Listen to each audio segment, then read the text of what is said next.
Hey, welcome to another episode of After the Buzzer Sports Podcast. I'm your host, Lee Jones. I got my co-host, Marvin Owens. What's happening, Marv? What's going on, Lee? Happy Sunday, brother. Yeah, same to you. Beautiful day in Memphis, Tennessee, man. It's beautiful outside, and we got some great topics for the show. We have a special guest today, Miss Christine Suhan. She's a mental health clinician. We're going to get into a lot of this mental health stuff that's going on with athletes these days, and she's going to just educate us on how that works and the great work that she's doing. We're going to jump into those NBA playoffs. Boston and who?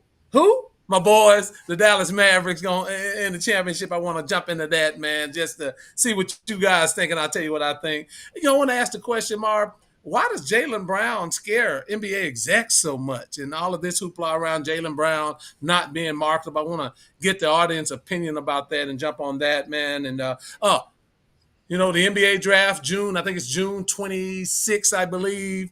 Bronny James, LeBron James, Phoenix, at Phoenix, the Suns. That sounds like a match made in heaven. They need a point guard. They can get the king. I want you to educate us on that. This is a good one. I want to get your opinion on this, Marv. Is Draymond Green a Hall of Famer? You see Draymond everywhere. He got his own podcast. He has 4 championships. But is he a Hall of Fame basketball player? That's what I really want to dive into. With the baseball coming in and integrating the Negro League statistics with the Major League Baseball statistics, I wanted to pose a question. Should the ABA statistics be merged with the NBA statistics, and what would that look like? And do you think that's something that the NBA should do? And then finally, we want to talk about Peyton Houston, 15-year-old phenom quarterback. He has an NIL deal with Leaf Trading Cards. I want to get the audience opinion and your opinion, Mar. But right now, I want to turn it over to you so you can introduce our special guest, man, and we're going to jump right into it. So go ahead, Mar.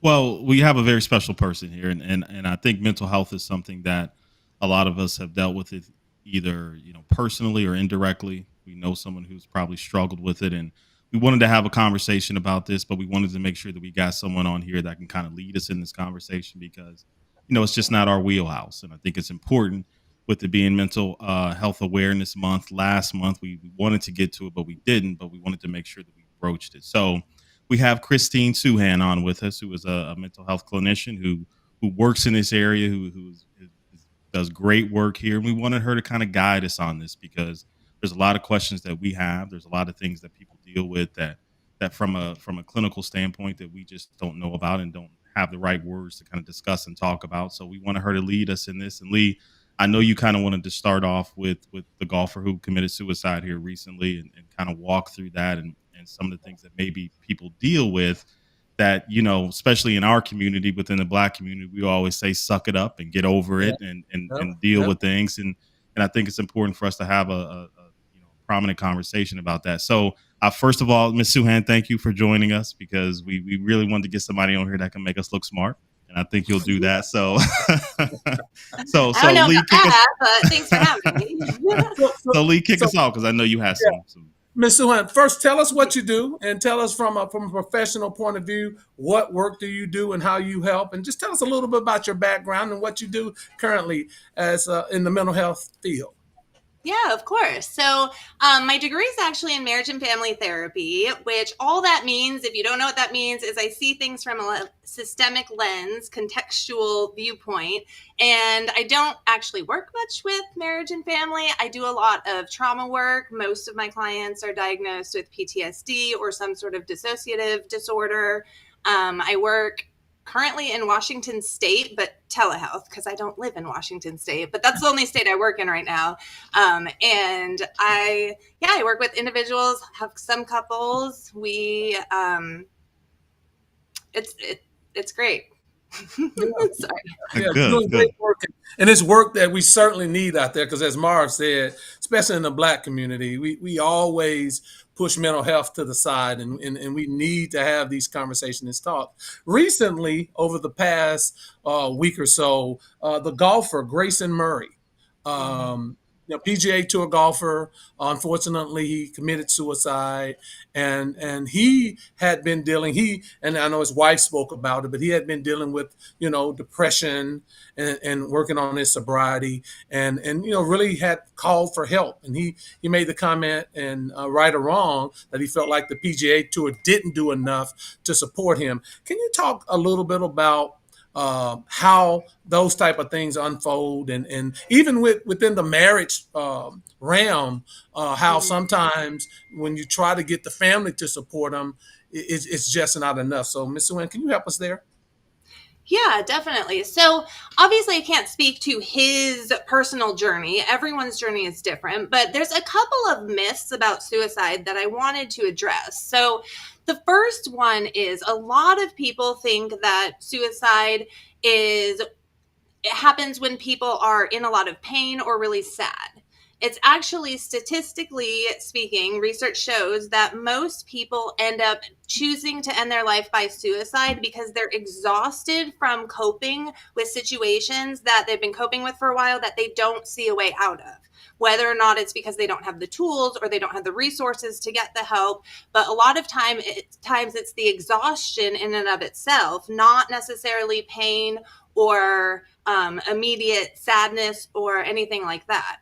So that's one of the things when we talk about suicide. A lot of times it's looking at like the context of the person's life, how long they were dealing with certain issues. And then when you add the element of having all of this pressure and your value, your intrinsic value, which should come from being a human being, comes from what you do on the golf course, that of course is going to complicate things, as it does with anytime you place your value in anything other than just existing as a human being.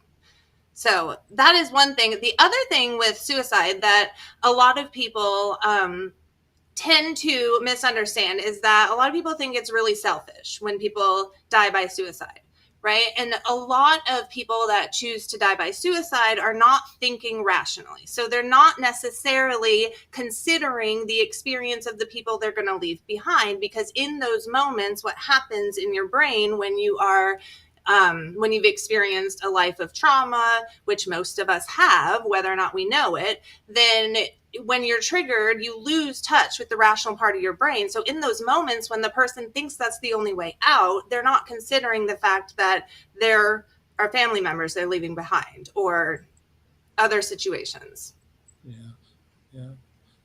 A lot of athletes and a lot of people see, man, this athlete is making hundreds of millions of dollars. They live a charmed life, and they don't know the pressures that come with that life. And Ms. Suhan, can you talk about how those pressures can mount on an individual when they're dealing with all of this, and like we're looking at it from the outside looking in, saying, man, he doesn't have a care in the world. He has a $300 million contract. But talk to us how that doesn't drive the brain, and how you work with people and you've seen that materialize in people that you work with.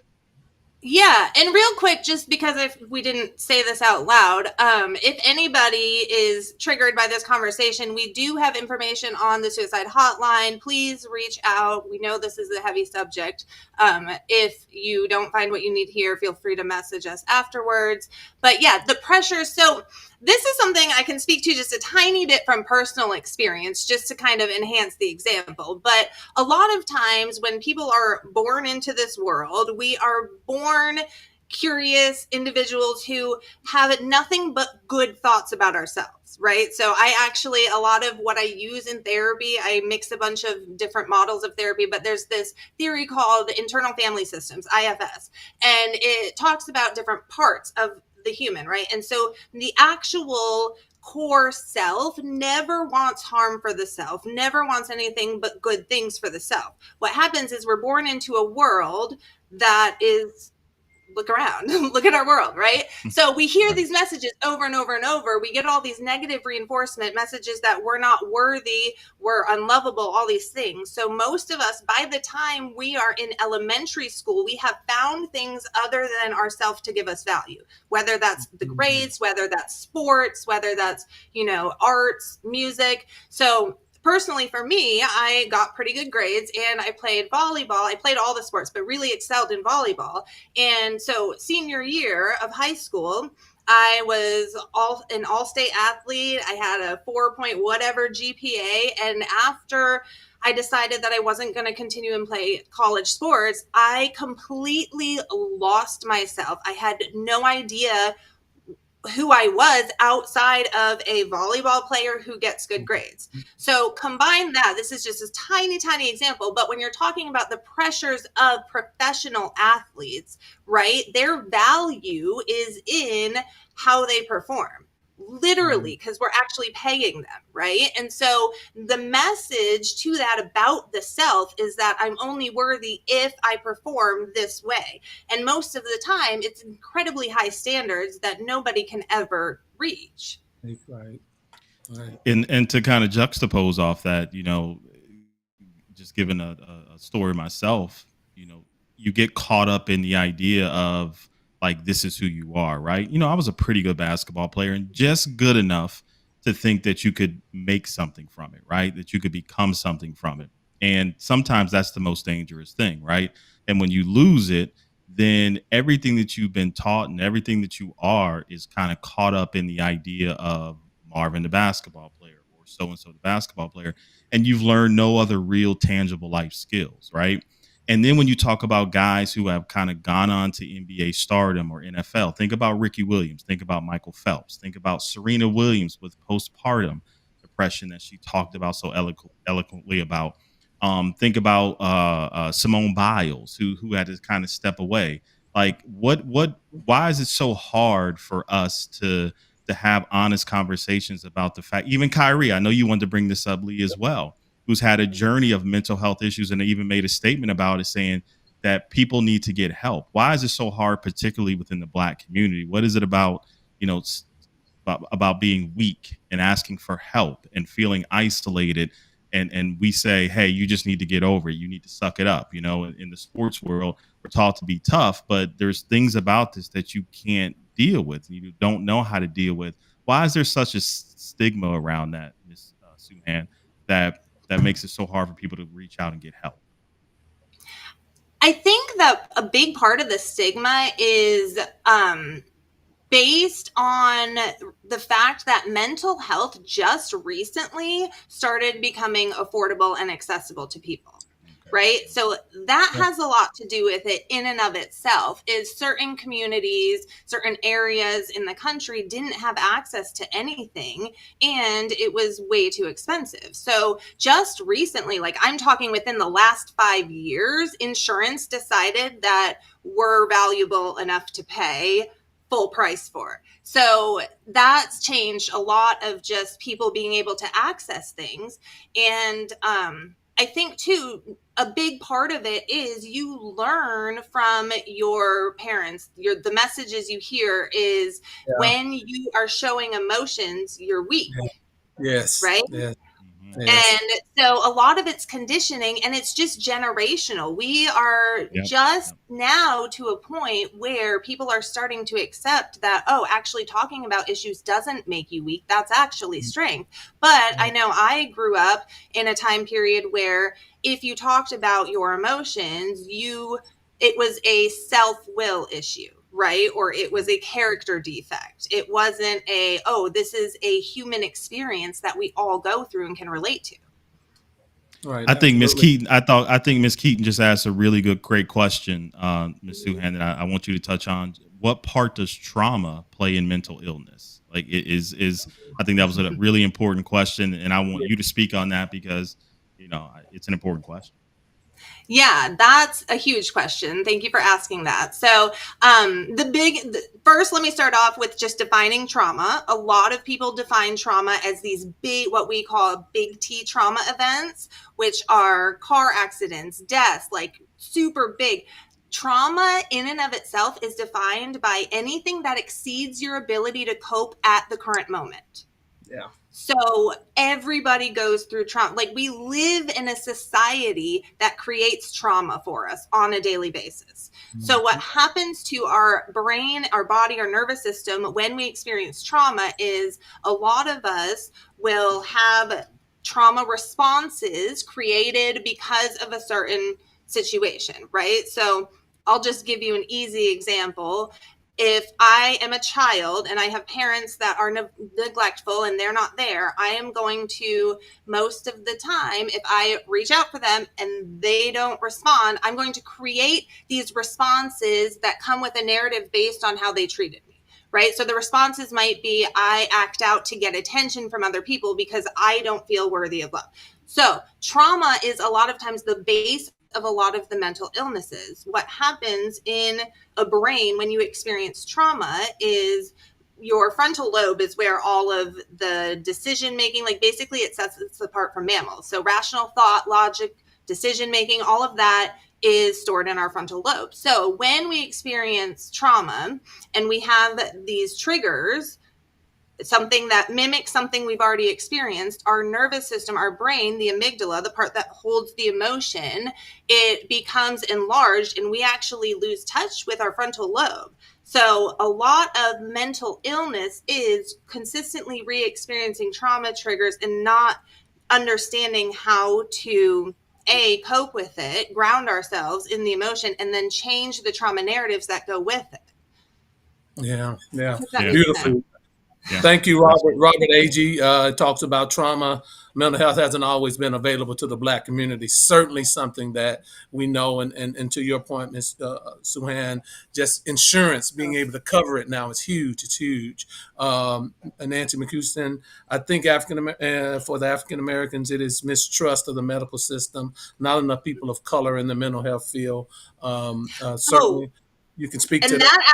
That's huge, not just with certainly for different marginalized groups, but also people that struggle with severe mental illness in the past have not been able to be honest. So bringing it back to Grace and Murray, people are scared to tell their therapist even that they're having suicidal ideation because there have been plenty of clinicians in the past that don't believe you, overreact. I have a lot of clients diagnosed with dissociative identity disorder, which used to be multiple personalities, and the amount of abuse that has happened to them just because of that diagnosis is insane. So that's a huge factor in it, is people don't trust us, and for good reason, because in the past there have been people that have taken advantage of these positions before. Absolutely. What's up, Courtney Ward, man? Thanks for joining us. I wanted to get, when we were talking about trauma, and I want to bring it to Kyrie Irving. And Kyrie Irving, well-known basketball player. We've seen his struggles. We've seen his journey in the NBA. He went from winning a championship in Cleveland to not wanting to be LeBron's little brother and requesting a trade and going to Boston. And then he had a traumatic experience. His grandfather died, and he was very close to his grandfather. And so it affected his leadership skills in mentoring these younger players on the team. And it caused him, to your point, to act out and sort of not, he was only there in Boston for 2 years and went to Brooklyn.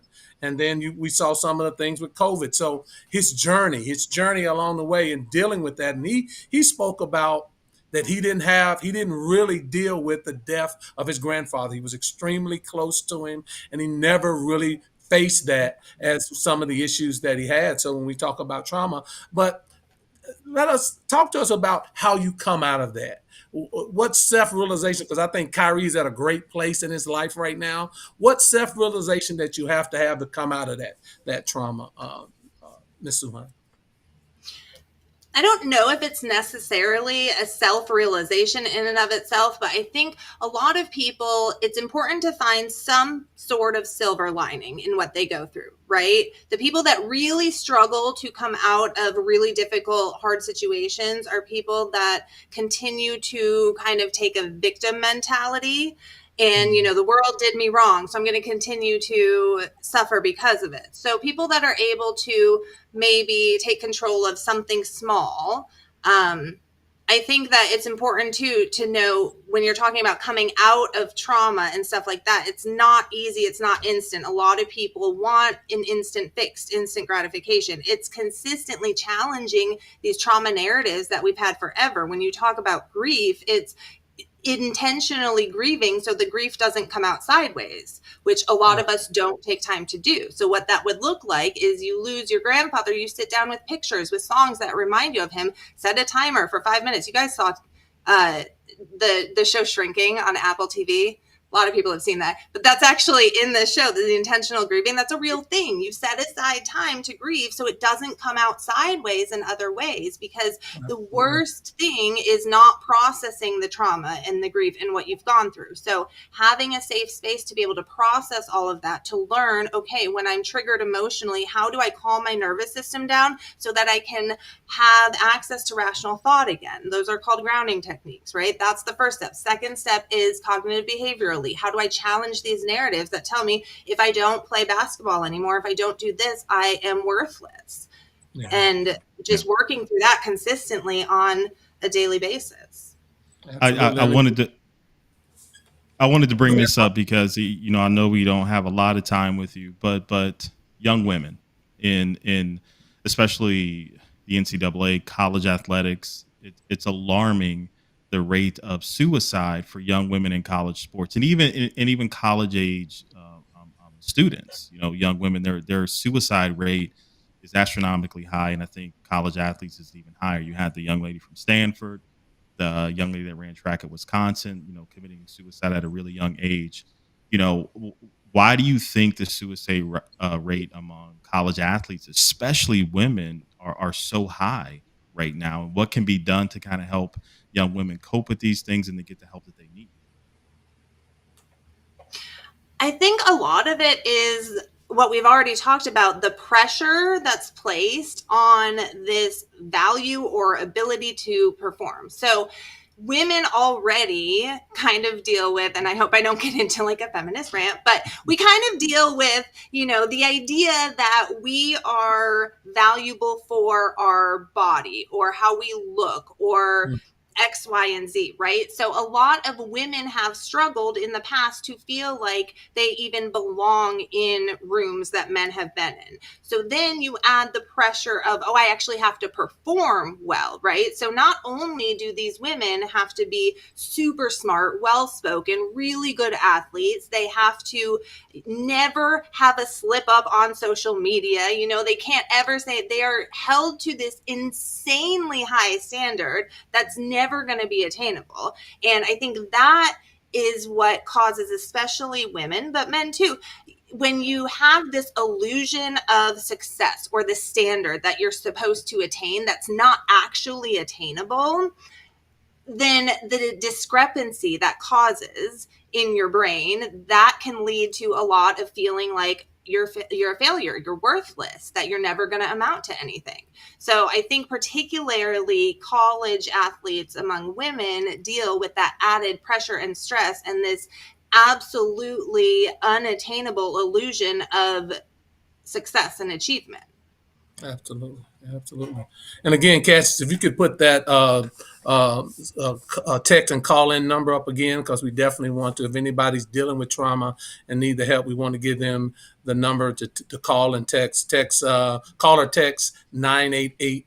If you're in urgent need of help, please do that. This is a great topic that we're talking about. Marv, I wanted you to introduce the whole conversation we had about Caitlin Clark and coming into the league and how she's viewed. And so, Marv, go ahead and jump into that, because I think this is something that, you know, we talk about Caitlin a lot, but you and I have been talking about how is that affecting her mental. So go ahead, Marv. Yeah, Ms. Suhan, we were having this conversation about the fact that, you know, a lot of weight has been put on Caitlin Clark's shoulders, warranted or not, to kind of be the savior of the WNBA.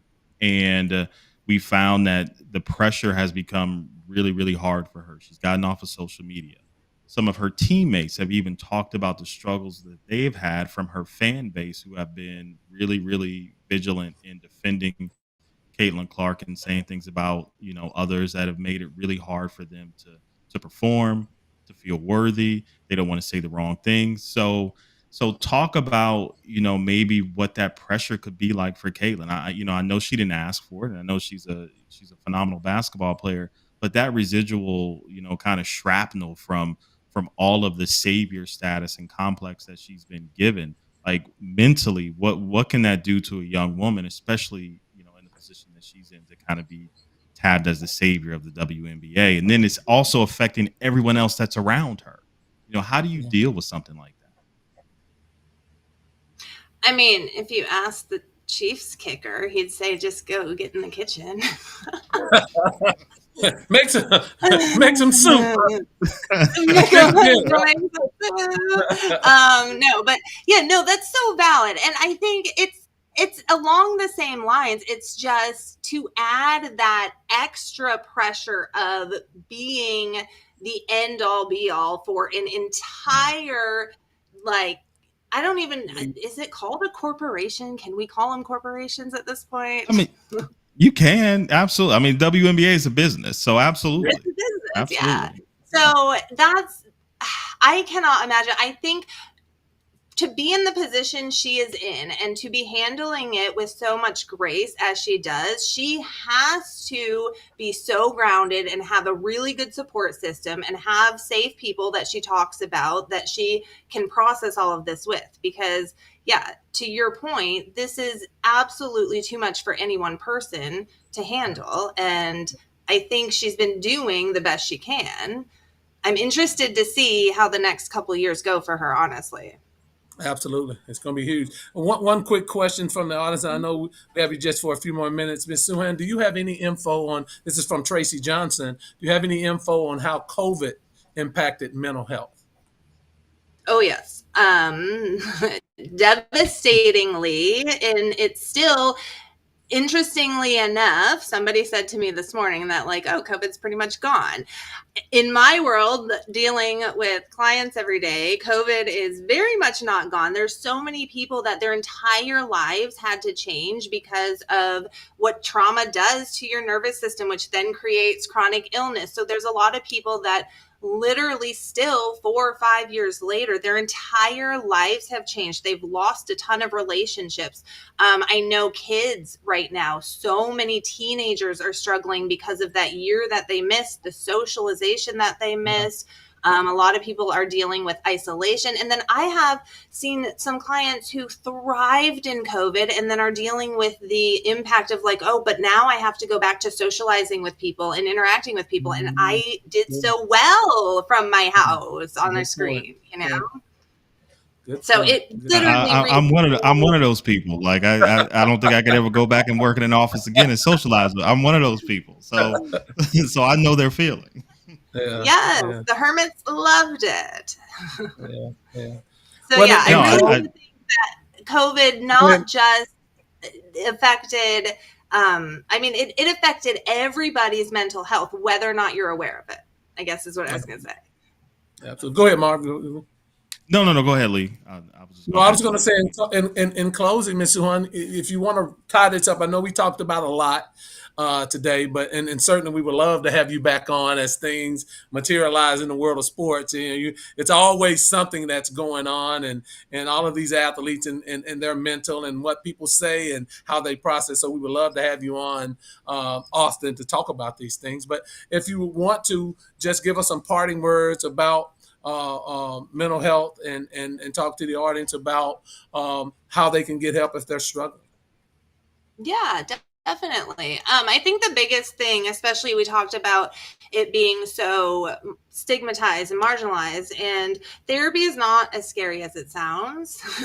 It's literally just having conversations with people. Most therapists I know are very warm and inviting, and there are a lot of resources nowadays that didn't used to be available. So if you are struggling, 988 is the suicide and crisis hotline, but also anywhere in your area should have Psychology Today listings. There are tons of therapists that, especially after COVID, are offering discounted rates. Insurance, like I said, nowadays insurances are covering a lot more than they used to. So people are able to access a lot more therapists than they used to. So I would recommend, if you've never done therapy, give it a try. It's not scary. It's great. And I always think about it as, like a preventative measure, right? I'm in therapy to prevent or to just maintain the things I'm doing. I don't go to therapy because of a crisis, which is kind of the old school way of thinking. It's like you're in therapy because of a crisis or you had a big issue. But I know a lot of people that are in therapy just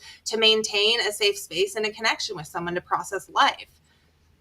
Life is a lot. Yeah, absolutely. It is. Thank you so much. It Mark. is. Any closing questions or comments for Ms. Suhan? No, I just wanted to take a moment because I know we have a lot of time on here. We just talk about sports and we give opinions, but I do also think it's important that even with whatever kind of platform that you have, that we talk about things that are meaningful and serious. And you know, the professional golfer losing his life, we know we deal with mental health in so many different ways, and in some ways that we can't recognize. So I wanted to bring someone on who works in this, who can kind of guide us in this conversation. I really do appreciate you taking the time to help us talk about this, because I do think that it's important.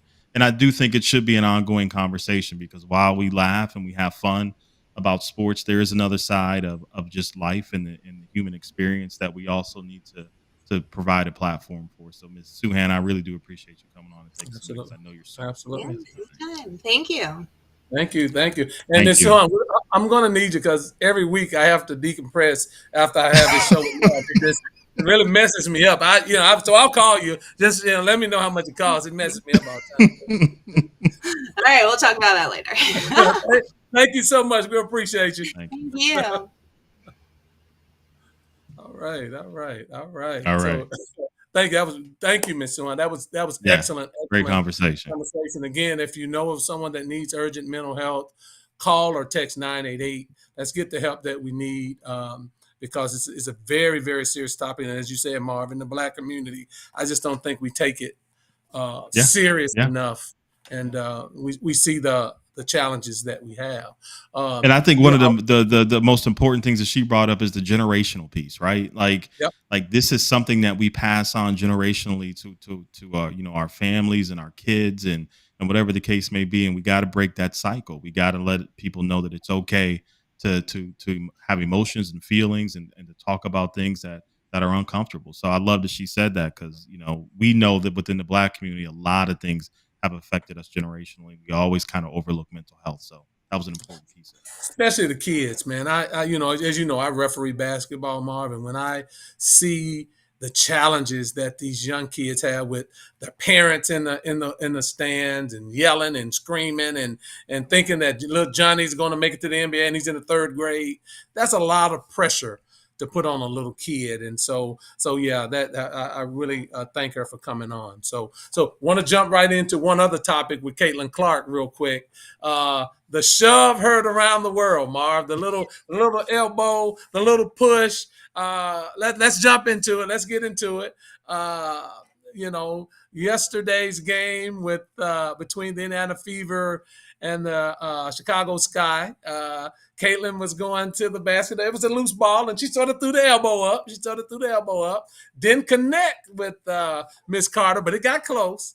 And so, and here it is. I think we have the footage here where she sort of, there it is. Well, that's the shove. And we can go back a little bit before. You'll see where Caitlin sort of threw the elbow up there. I think this is it right there. You go. Little elbow. But then going down the other end, like we normally do, Marv, we get it back, right?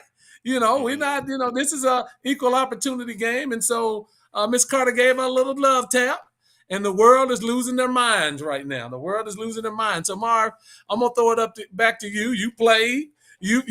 I'm sure this has happened to you on numerous occasions. What do you think about the little shove that Miss Carter, that everybody wants her thrown out the league or suspended for right now? What do you think about it? I mean, the society, the league and the WNBA is much more physical than the NBA. I've been on record saying that. That I feel that way. But man, this is soft as wet notebook paper, man. Like, come on, man. Like, this is just get back. She threw an elbow. She came down and she wanted to make sure that she sent the message to Caitlin Clark, and everybody losing their mind. I wish people would have lost their mind about Angel Reese getting throat slapped and thrown to the floor. Clothesline. Yeah. I wish we would have had that reaction to that, but we certainly didn't have a reaction, to that. But because I guess she's the hood princess and all that kind of stuff she can take it, but Caitlin can't take it. Like Like, this is absurd, man. The girl came and she hit her back, like you said, Leah, it's a get back. I don't know why we going all crazy about this. It is what it is. It's part of the game. Yeah, Miss Keaton, it was a great acting job. So I'm a little bit over it at this point. I'm not against Caitlin Clark, but this is just becoming overboard at this point. And I think that Miss Carter said what she felt about it. She said, what did she do besides shoot threes? Like, the girl was trying. The girl was giving her honest. The young woman was giving her honest opinion about what she felt about Caitlin Clark. And you know what? To be honest, with all you Caitlin Clark fans, I get it. I know you want to support her, and I know you want to, have her back and all this kind of stuff. But this is good for WNBA, right? This is good to have some adversity and some some people going against each other and creating some rivalries and creating some things that make the game worth watching beyond her shooting some step back threes, right? This is good for the game. So stop protecting her. Caitlin Clark can protect herself. And I think that Draymond Green said the best thing when they say you better get an enforcer on Indiana. That's what you need. So go out there and get you an enforcer so you can have her back, just like every other team, just like the Bulls did for Jordan, just like they, everybody did for all your superstars. Go get her an enforcer, call it a day, and stop crying about it. It's basketball. The girl went at her. She went at the girl. Let's keep playing. Skippy Bannister said it's basketball and it's ridiculous. Remember this. Dennis Rodman was a great basketball player when he played for the Pistons, Marv.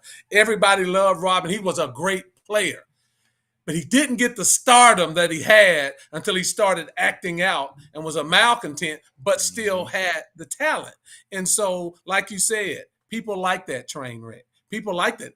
I've always said it's good for the game. It's very good for the game. And so I much to do about nothing. Elliott Lyons should have been a flagrant 2. Blindside shot should not be tolerated. I don't care if it was Caitlin or anybody. I feel you on that. But I think they upgraded it.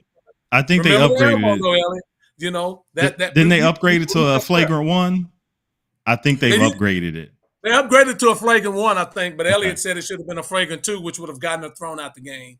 So, the other thing I want to say, but good point, Elliott.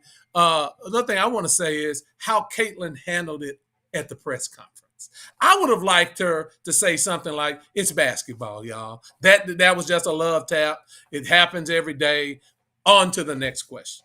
But instead, she sort of carried on. That's not a basketball play. Nobody, and I get it, but nobody wants to hear that, right? Nobody wants to hear that. Just play on, go at it, keep working on your craft. Your team got a big win. You don't even need to put any energy on that because it wasn't a basketball play, but it happens in basketball all the time. So I get it, like you said, Marv, how the fan base is just up in arms. But yeah, I would like her to just move on from it and just say, look, that's part of basketball. You got a great win, so it was good. Go ahead, Mark. I got to say this, and look, man, I don't know when it got to the point where you can't talk basketball anymore. Like if you point out things that people are deficient in, you hating. No, it's not hate.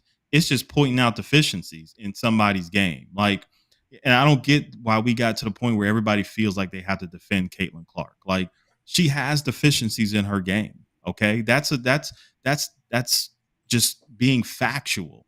Anybody who watches the game will tell you that. I'm not saying she's not a good player, but she got a little streak in her as well. So when she got a streak in her and she go at people and then somebody want to come back at her, it's somebody else's fault and it's not Caitlin Clark. Just like when she brushed the girl off at USC. And everybody wanted to talk about what a competitor she was, but it wasn't really disrespectful to the game. And then Angel Reese shows passion.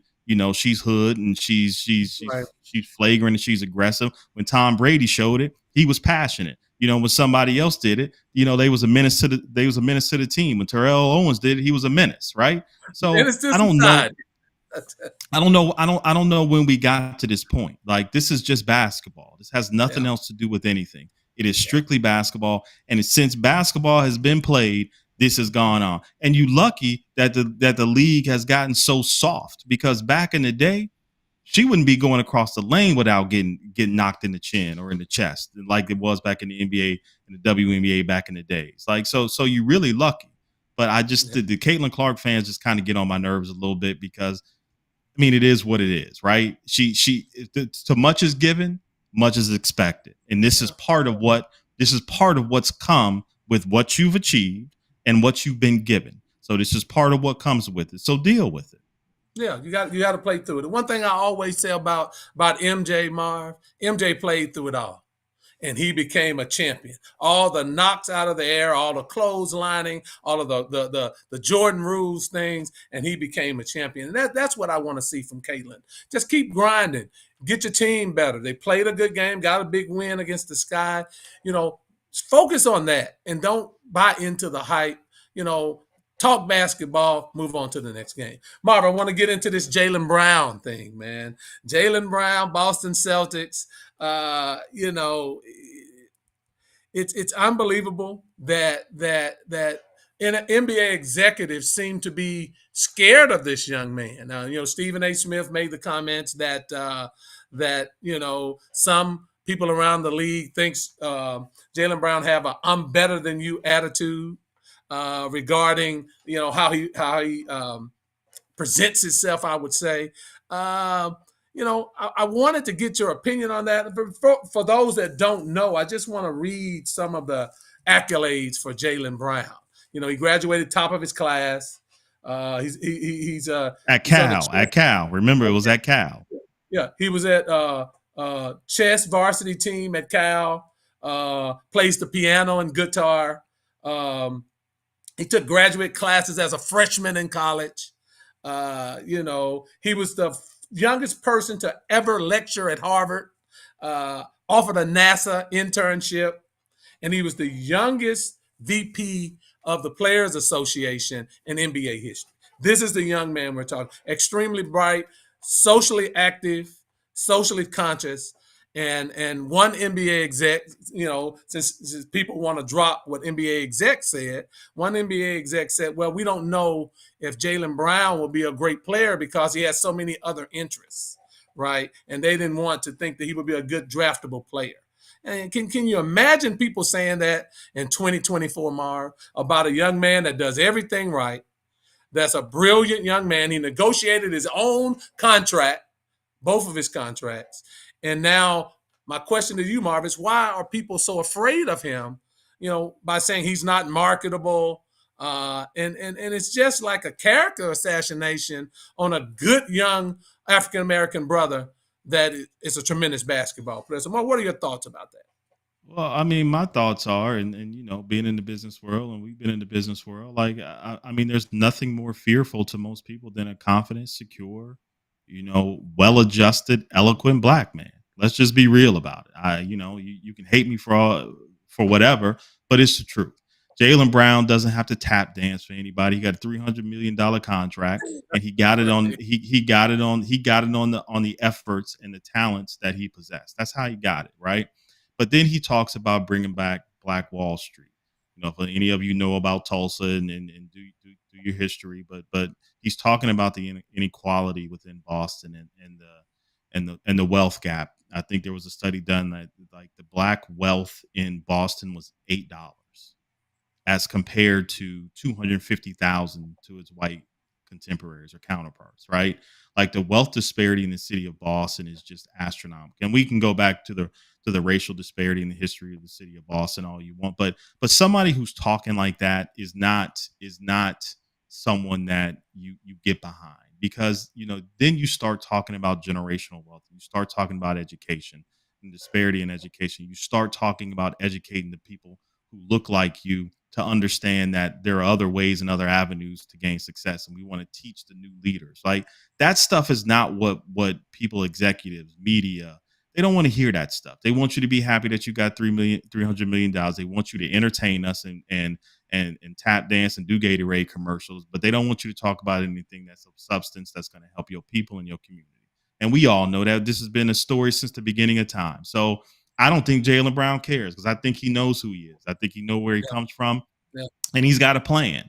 And good for him. And I'm glad he's not tap dancing. I'm glad he don't care. And I don't even know why we not gonna name his name on here. But why would you even bring up that people are, executives are scared to deal with Jaylen Brown? I don't think Jaylen Brown cares, because he don't need executives to deal with him. He got $300 million in the bank, and he gonna get another $300 million when this one is over. Absolutely. So keep talking, and Jaylen Brown, do your thing, man. Do your thing, man. Tracy Shooks, he's an educated black man, which equals, in some people's eyes, he's a threat. Absolutely. Absolutely. You remember the comments?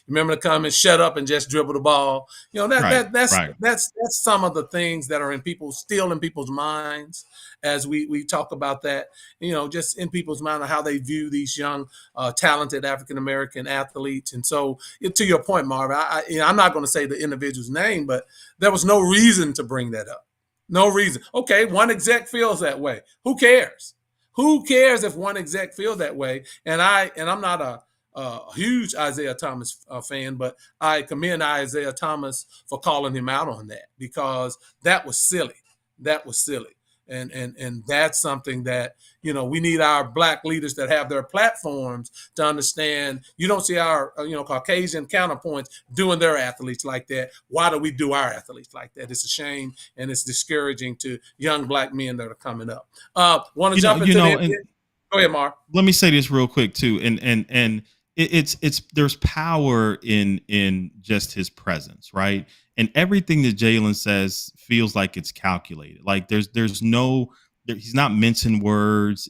Everything he says has a purpose. If you watch his interviews, it's very direct, and you know exactly what's on his mind. He's able to eloquently convey what he thinks, and that scares the hell out of people. It scares the hell out of people that he can be a $300 million athlete, also graduate from Cal, which is, we all know, one of the best universities in this country, be on the chess team, be a speaker at Harvard. That is one of the scariest things to people, because what do you do with that? Like, absolutely, there's nothing you can do with that. And I love it. I love to watch him speak. I love to watch the way he moves, because to me, that is what we should all aspire to. Tell our kids to watch the way he moves and what he says, the social justice issues that he stands for. And you don't hear a lot from him on social media, but when you do hear things from him, it's very, very poignant and prominent. So, it just kind of does disgust me when we have leaders in the media, which are, of our skin tone, that disparage guys like this, when we should all be aspiring to be like that. Absolutely. Miss Keaton, Jaylen is a young, confident black brother. Absolutely. Go back to Elliott. They're afraid of a powerful young black man. That's certainly the case. Real quick, let's talk about the NBA Finals real quick, Marv. We have the Boston Celtics against my Dallas Mavericks, with the greatest backcourt of all time, Luka Doncic and Kyrie Irving. Marv, who do you think will win and why? Real quick. Well, did I say something wrong? No. You're listen. I've given you all your props for that. You called that before the playoffs started. I didn't see it. I'm gonna give you props one more time, and it's gonna stop here. Like, I gave you the props for the Dallas call. You called that one. You knocked that one out the box. I didn't see that trade being as effective as it's been. So kudos to you, man. You killed that. But with that being said, let's pump the brakes a little bit. Pump the brakes. Okay. Boston will win this series in 6, and I'm gonna say this because there's one thing. Boston has 4 guys that literally can beat you, that can score 29. If you get Porzingis back, which I guess he's gonna play, I'm not sure, but what it sounds like, you really got 5 different guys that could get you 20 a night, and Dallas just doesn't really have that. And the thing that really, you're not going to stop Luka or Kyrie, and everybody understands that, because from an offensive standpoint, they're like nothing we've ever seen. Luka crazy, but you can affect them. And Boston has players that can do that. Derek White is underrated, and he's a very good defensively. He can give Luka different looks. Drew Holiday, just from pressuring Luka all the way up and down the floor. And we've even said this, Luka's not in the greatest shape, man. He's banged up, and there's different ways you can approach that. You can put Tatum, you can put Brown on him. There's guys that can affect Luka and at least make the game a little bit more difficult. And when you have different looks defensively on a guy, it makes the game a little bit harder. Kyrie, of course, will be the X factor, as he always is. But I just think Boston has more ways to defend them, and I think they have more ways to beat Dallas than anybody that they face in the Western Conference. We ain't going to talk about Cat and the debacle that was the Minnesota Timberwolves. I think Boston just has too many ways to win. And Jaylen Brown is really, really improved. And I tell you, and I've always been on record to say that I think he's the best player on that team. I think he's the most consistent. I think he's the best scorer. And I think he's the best two-way out of himself and Tatum. So I'm going with Boston in 6. I just think they're going to have too many ways to defend Dallas, not stop them, but just defend them to make it difficult enough to win this in 6. Well, I need, and please, audience, please help us out here because I'm going to go just the opposite. I'm going to take Dallas in 6. Marv, I just think Dallas, their players, where if you line up and you look at Boston's starting 5, it's better on paper. But I think the Mavs 5 play their role to a T. I think that, they take Luka and Kyrie's lead, greatest backcourt of all time. They take their lead and they perform. You look at PJ Washington shooting a 3 in the corner. You look at how their bigs roll to the rim and affect and guard. They're by far, in my opinion, Marv, the best defensive team that's of the two. I think Dallas is the better defensive team, and I think as far as those people, yeah, I do. I honestly do. I think Boston guards every now and then when they want to. I think you look at the Indiana series. Indiana led for the 4 games that they got swept. Indiana, except for 1 game, they had the lead in virtually 3 games going down the stretch of the game. It's not like Boston shut them down. Indiana fizzled and didn't play well. Indiana was a number 1 scoring team in the NBA, man. I mean, that's a little bit of that's a little stretch, Lee. I mean, they did lead the league in scoring. Indiana could score the basketball. I mean, let's not act like they could score in the league too, coming at them right now. I mean, I don't think anybody on Boston's team will affect Luka in any way. I just don't. I think you're missing. I think you're missing my point. It's not about it's not really about stopping Luka. It's about how hard you make it to do what he does well, which he does better than anybody in this league. It's about how hard you make that for him. And I think Boston can make it really difficult. And let me say this. There's somebody on that Boston bench that needs to be a head coach, but he's really, really, really good defensively. You're not going to see this penetrate lob game. That's going to be taken away with Boston. They'll let Luka get 50 before they let him affect other aspects of the game. But Sam Cassell is a name that people don't bring up a lot. Sam Cassell should be an NBA head coach. Let's stop tripping. He should get the Lakers job. We know he's not.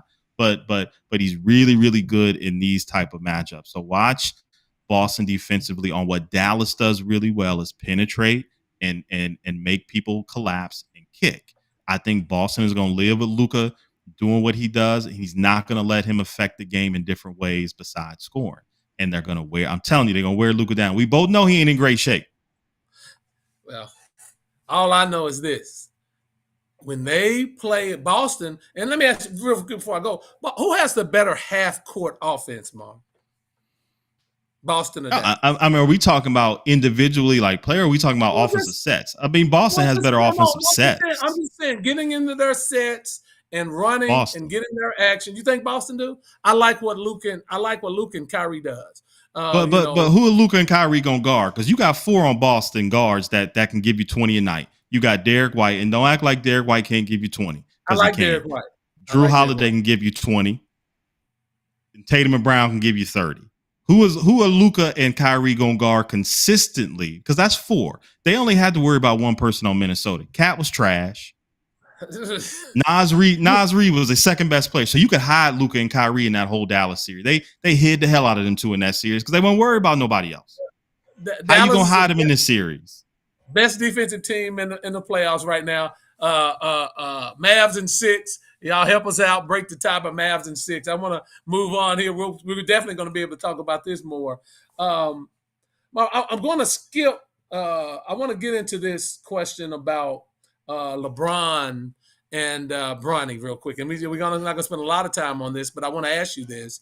Reports are coming out that Bronny James has turned down working out for 10 teams. 10 requests, he's turned it down. There's only a certain couple of teams that he'll work out for. One of the teams is the Phoenix Suns. There's also been reports that Phoenix owner really wants LeBron James to team up with Kevin Durant, Bradley Beal, and Devin Booker. and play in Phoenix. Now I don't believe that is going to happen because I don't think LeBron is going to leave money on the table like that. He would have to sign for like the mid-level exception to do that. I don't see it, but hey, LeBron's a billionaire. He could do that, especially if he wanted to play with Bronny. And by the way, Bronny could be the point guard. Marv, what do you think about those things? Do you think that's I didn't say start, Marv. He can play point. Do you think that's a viable option, or do you think this is a posturing by LeBron and his camp? I think it's. I mean, I guess it's viable if LeBron gonna leave $50 million on the table because he got to sign for the league minimum. Basically, that's all he could really get. So, I mean, I guess it's possible if he wants to play with his son. But I think you and I was talking about this before. They know something we don't know. Okay, that's all I'm gonna say. Bron and his camp with Bronny and Rich Paul and Clutch Sports and all that type stuff. They know something we don't know because Absolutely. you don't average 4. And you know, go to the combine and you know, some reports are he's the best thing of all time. Some reports is that he was trash, right? But you don't do that and be borderline whatever he is and go to and turn down invites to work out. I mean, you just don't. And I think that anybody who's been involved in basketball or the league, you know, those invites are golden. So with him turning down invites with where he is in this process, with his resume just being nepotism. Like, you know, they know something we don't know. Could LeBron end up in Phoenix? Sure, but I think it would be a train wreck, just like it was this year for him. You got one basketball, and the era of the big 3 and the big 4 is gone. I think you've seen a lot of parity in the NBA over the last 5, 6, 7 years. I think that era of having 3 superstars has worn its welcome. And I think that you see teams being built a different way now with a lot of good role players who can really help you win championships. So they can do it. I hope they do it so I can watch it implode. I think LeBron James could be a great point guard for the Phoenix Suns. I think he could get Phoenix into their sets. He could run the team. That's what he is anyway, a point guard. I don't think it's going to happen, but I would love to see it. It would make them so much better. With what they currently have, it would be a great fit, and then it would launch them into the upper echelon of the Western Conference if that could happen. They could bring a 39-year-old and a 35-year-old. Yeah, well, he doesn't have to play. He doesn't have to score all the points that he and play the minutes. He could be the point guard, Marvin. You know, he is a point guard in a 6'9" body. So I would love to see it happen. I just don't think that it's going to happen. But if it did, I think it sets Phoenix up very well because Devin Booker, Bradley Beal, they're pounding the ball. LeBron will get them in their sets. LeBron will move the offense forward. So I would love to see it happen. Everybody thinks it's a train wreck. I don't. I think it would be great. I don't think it's going to happen. I want to move along because we're getting close on time. Draymond Green. You don't think the Cowboys are a train wreck. So, I mean, you know, that's not saying much. 5-time Super Bowl champions. How can you be a train wreck? Worth almost $10 billion. How is that a train wreck? But that's another conversation that's coming soon. But let's go to Draymond Green. There's been a lot of conversation. You see Draymond all over. He was on TNT doing commentary. Got me to thinking, Marv, on this subject. You know, when I hear people talk about, you know, the Warriors dynasty, they always put Draymond Green in the same category as Stephen Clay, and calling him a Hall of Fame player. And I wanted to get your opinion. I'll give you mine, but I wanted to get your opinion. Is Jaylen Green a basketball Hall of Famer? Yes. I mean, unequivocally. Yeah. So, okay, right. You know, and I'm just going to try to run this off the top of my head because I don't really have it in front of me, but I think he's a 4-time All-Star. I think he's a 2-time All-NBA. I think he's a Defensive Player of the Year. I think he's an 8-time first-team All-Defensive Player. I think he has 4. I think he has 4 championships. That resume in itself is a Hall of Fame resume. And remember, if we talking about the Basketball Hall of Fame, Tony Parker got in with much less. Okay. So tell me how that resume does it warrant being a first ballot Hall of Famer? Yeah. Elliot, no. Recycle me. Marv, Draymond Green is not a Hall of Famer. Debate the numbers with me. Don't debate how you feel about Draymond Green as a person. Debate the numbers with me. I was with you until you made the comment about the best backcourt. It is the best backcourt of all time. So let me give you Draymond Green's career stats, Marv. I don't want I want what counts. Accolades count when it comes to the Hall of Fame. Don't give me them stats. I'm gonna give it to you, but the audience have to know this.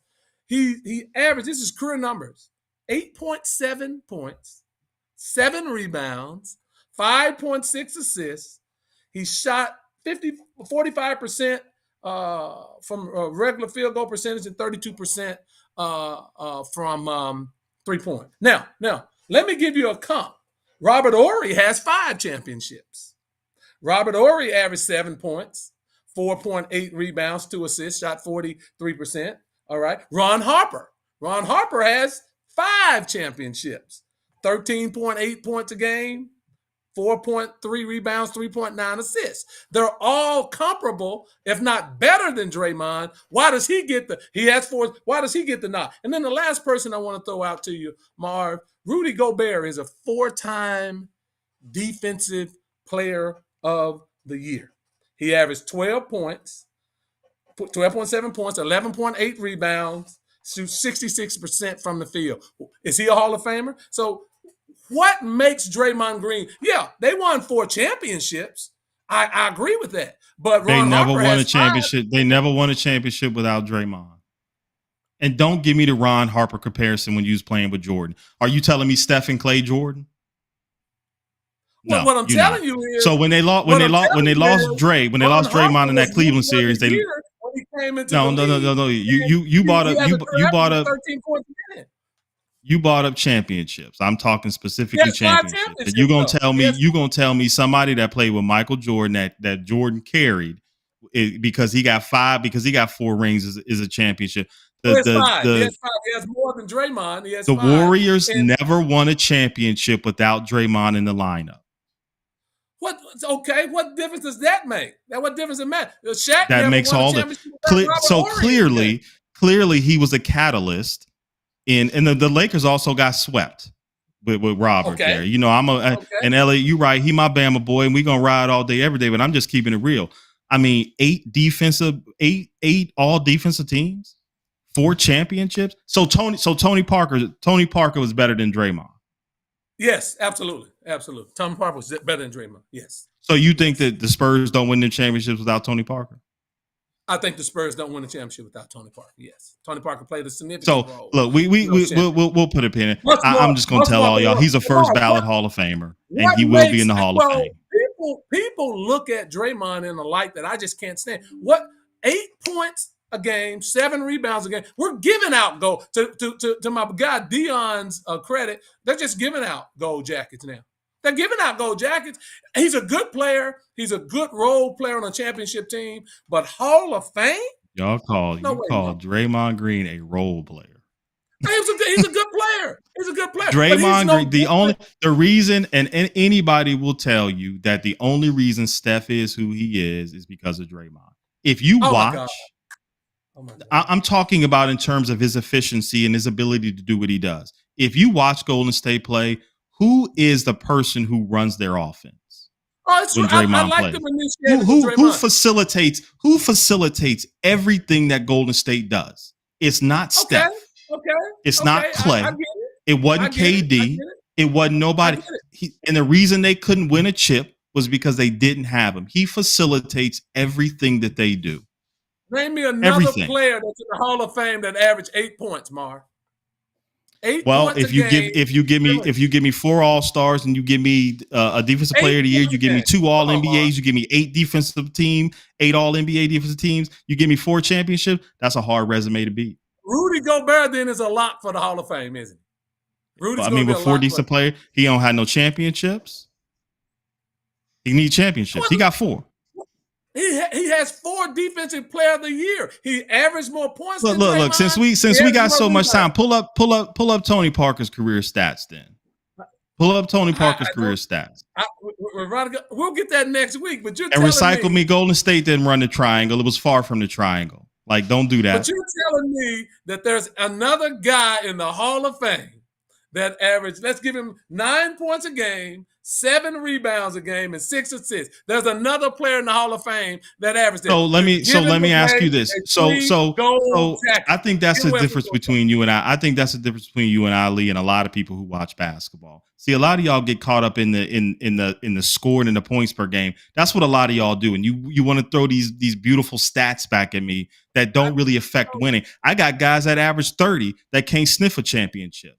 But there are certain guys who are catalysts to people that make them better and help their franchises win championships. And that's what Draymond Green does. And if you say that he doesn't, then you don't know basketball. And then you don't watch basketball.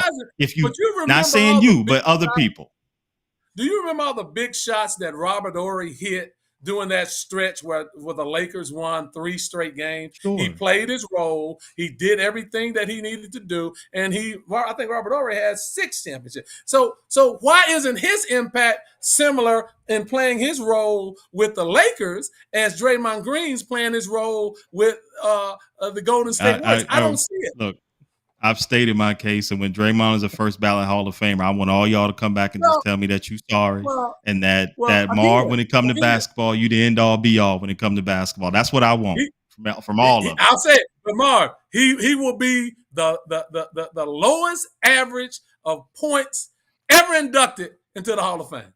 He'll be the lowest average of points ever inducted. So basically, basketball is more than scoring points. Basketball is more than scoring. Based off of what? So what was Dennis Rodman's career scoring average? But he averaged 15, 16. No. Okay. Draymond averages okay. 7. That's no way you can compare the two. But hey, so that's what I wanted to say. I need other people. Big shot, Horry, 6 rings. I agree. So he has 6 rings, Marv. You cannot separate. You're trying to say that Draymond I'm not separating. Or Ron Harper, for that matter. I can't agree with that. Golden State dynasty does not exist without him. Well, Golden State's dynasty doesn't exist without Kevin Durant. He won 1 championship, Lee. He won 2. 1 championship. Kevin Durant won 2 championships with Golden State and would have won a 3rd one. No, he got hurt. No, he got hurt. He won 1. He got hurt on the other run. He only won 1 championship with Golden State. KD has 2 championships, man. Google is your friend. Yeah, he has 2. KD has 2 championships. All right. Okay, I'm gonna leave that at I'm gonna leave it at that. Like we're gonna, we're gonna see. I'm gonna tell you he's first ballot. I knew, and I kind of knew that's where you would go with it. And you're traditionalist. I love you. He does, great mind. But Marv, he will be the lowest, and that's what I'm saying. So I want to. That's okay. It don't matter. He's still gonna be a Hall of Famer. Well, like I said, like Dion said, they're giving away gold jackets now. I just quit giving. I might as well go buy me one because they're giving them away. So I wanted to touch base, and we're going to skip over the ABA integration topic. I want to get that on a different time. But Marv, this 15-year-old Peyton Houston, he goes to Evangel Christian Academy in Louisiana, and he signed an NIL deal with Leaf Trading Cards. He's 15 years old. He's a freshman quarterback, 6'5", 180 pounds quarterback. He's going to be signing trading cards and stickers that go on to the trading cards. He signed a 5-year deal. The information as far as the financial terms weren't disclosed. What do you think about this in a high school freshman, 15-year-old getting an NIL deal? And they said it's for 5 years, so to go into his freshman year in college. What are your thoughts about that? I mean, I guess before I probably would have had some type of feeling about this, but this is the new era of, college football and high school sports and athletics, the NIL with everything that's changed. This is the world we live in now.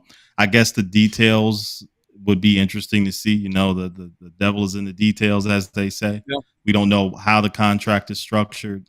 I worry about a 15-year-old having that kind of pressure to perform and to be looked at in that light. That's a lot for somebody that young, thinking about myself at that age. But then again, I guess you don't know what you don't know. Right. So, it's just the era that we live in now. I don't know how he could, I I don't know how he can live up to that hype. That's a lot of hype to live up to as a high school freshman signing a NIL deal with your own card and all this kind. It's just a lot, man. I don't like where it's going, especially for high school students. I'm okay college wise. It should have happened a long time ago. But high school, it's a little different for me because I think kids are still maturing. They're still, learning about themselves or learning about how good they can be. And you put this added pressure on kids. Remember, think about the guy Damon. Remember Damon Bailey from back in the day, Indiana basketball player, the guy who was supposed to be the savior of Indiana coming out of high school. He beat everybody's record coming out of high school, and they put so much hype on him, and he never could live up to those expectations. It would have been fine when he got to college. That's what I think. I think about stories like that when I hear stuff like this. Like, you put so much pressure on a kid at such a young age. Like, how do you live up to that? Is what Miss Suhan was kind of talking about early. Like, how do you live up to that?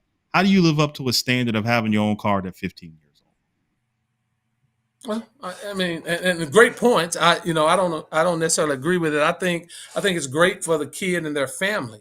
You look at some of the stadiums in the state of Texas, Marv. These high school stadiums, they're getting 20 and 30,000 fans at these stadiums, and they're making money off of these young kids. And so why not have the kids get a piece of the action? Why not have the family who is supporting these kids and sending them to camp and doing all that? Why not do that? These states that have all this tremendous love, Florida, Louisiana, Texas, California, when they're packing these stadiums, these kids are again making money for their high schools. And as long as the kids are well grounded, he's in a two-parent home. The mother both parents seem to be great individuals. You can manage that. And so these companies are going to come calling. And I think all of these parents that have kids, that they've invested in their kids, if they can reap benefits from that action, I say more power to them as they try to navigate this. I don't find anything wrong with it. I do think you have to have some representation when you look at these contracts to make sure you're not signing your life away, as we've talked about in other times where players are not reading the fine print. But I think it's nothing wrong with it. Real quick before we go, Lee, let's think about this though. And you said something about that you have to manage that. You can't manage this. Like, you can't manage expectation. And as a 15-year-old getting that kind of access and with the expectation, that's hard for anybody to manage. I don't care how grounded or great your parents are. Like, that is something that you cannot manage. And let's just think about phenoms for a second. What high school, remember Tom Marinovich from the Raiders way back in the day, the high school? Let's think about all these high school phenoms that we heard about, in the 9th grade, 10th grade. Like, can we call one that has ever become an all-time great?